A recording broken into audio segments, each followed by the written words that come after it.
All right, let's get right into it. Today, we're taking a drive down the hormone highway, and we're going to decode what are, honestly, your body's most powerful chemical messengers. Let's get going.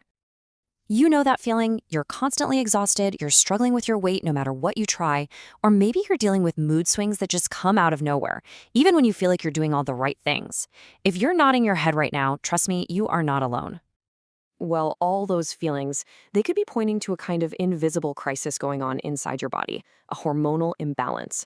Just think of your hormones as your body's internal text messaging system. They coordinate absolutely everything from your metabolism to your mood. And when those signals get even a little bit scrambled, the entire system feels it.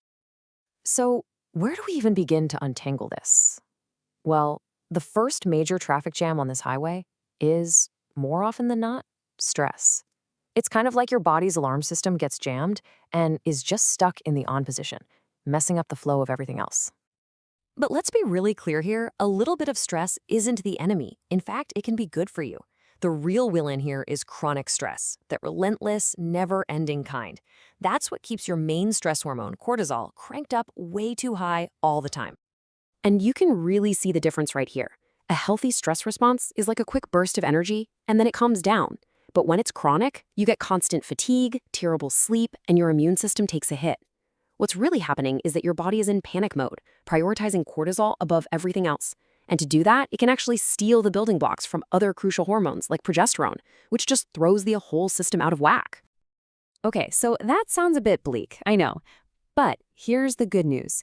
You can actually train your body to handle stress better. And I love this quote because it captures it perfectly. Think of exercise as a practice run for your stress response system. So how does that actually work? Well, every time you get moving, whether it's a brisk walk or lifting some weights, you're teaching your body to fire up that cortisol response, and then, and this is the crucial part, to calm it back down faster. Over time, that actually lowers your day-to-day cortisol levels. And resistance training is especially awesome because it tells your body to build stuff, which boosts hormones like testosterone. The winning combination you're really aiming for is high testosterone and low cortisol. All right, now that we've got a handle on stress, let's talk about building a better system from the ground up. I want you to think of your body as a hormone factory, and you just can't make good products without good raw materials, right? We can actually break this whole production line down into two really simple steps. First, you've got to get the basic building blocks in the door. And second, you need to hire the supervisors, the master regulators who make sure the whole operation runs smoothly. So, what are these all-important building blocks? Healthy fats. And this is so important. Your steroid hormones, we're talking estrogen, testosterone, even cortisol, are literally built from cholesterol and fatty acids. That's why things like omega-3s from foods like salmon and chia seeds are completely non-negotiable. They aren't just helpful. They are the very foundation of your hormones, and they fight inflammation as a bonus. And here are our factory supervisors, the master regulators. You've got magnesium, which is a total workhorse. It's involved in over 300 different processes in your body, like lowering cortisol. Then there's vitamin D, which is so important it basically acts like a hormone itself. And you can't forget zinc. It's absolutely essential for making your thyroid and sex hormones. And just to really hammer home how important vitamin D is, look at this number, 1 billion. That's how many people around the world are estimated to be deficient. That's just a staggering number of factories trying to run without one of their most important managers on site. Okay, so we've built our hormones, the factory is humming along. But the job is not done, not by a long shot. Just like a real highway, it's not enough to have cars on the road. You've got to clear out the traffic to keep things moving. Hormone health is just as much about clearing things out as it is about making them. And this is where things can really go sideways. When your body is done with a hormone like estrogen, it's supposed to get rid of it. But if that process doesn't work right, that used up estrogen can actually get reabsorbed. This can lead to a state called estrogen dominance, which is tied to issues like fibroids and endometriosis. It's a traffic jam with some pretty major consequences. So how do we keep that highway clear? Well, you can think of it as a 3-step cleanup process.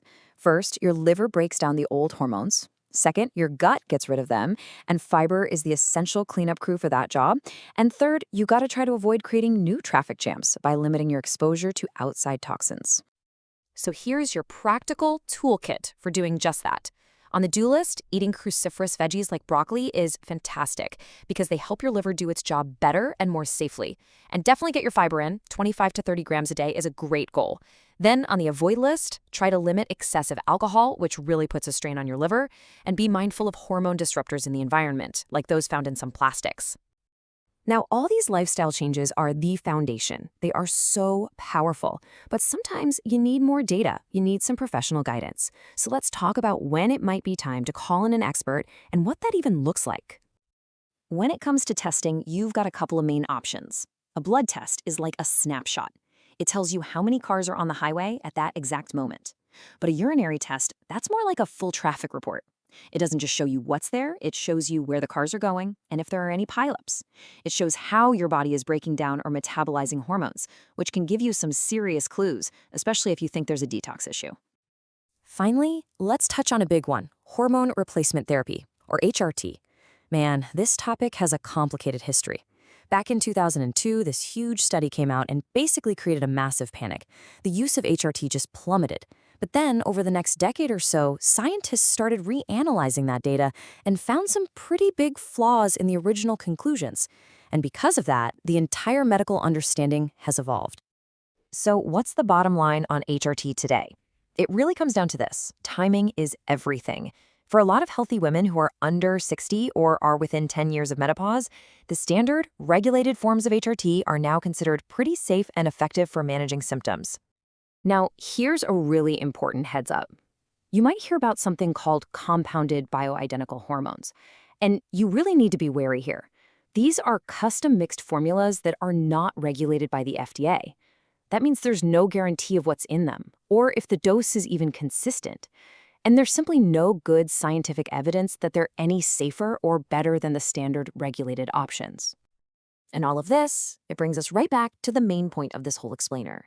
Yes, tests and therapies have their place, but the most powerful, most sustainable tools you have for balancing your own hormones are the choices you make every single day about how you manage stress, what you eat, and how you move.